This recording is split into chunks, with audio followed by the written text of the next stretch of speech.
Hi!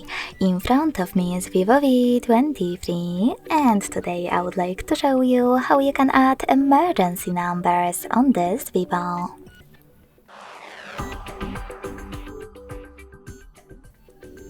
Begin by going into Settings and scrolling down to access Safety and Emergency.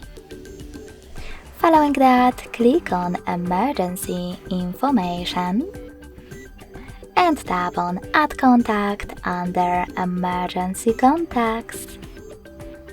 Now select Allow in the pop-up to continue and then Allow in the second one.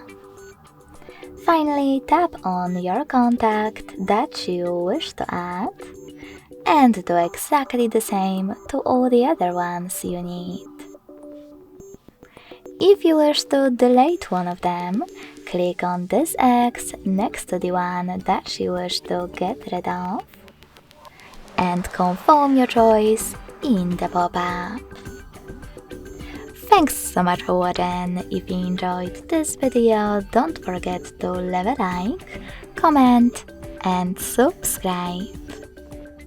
Bye!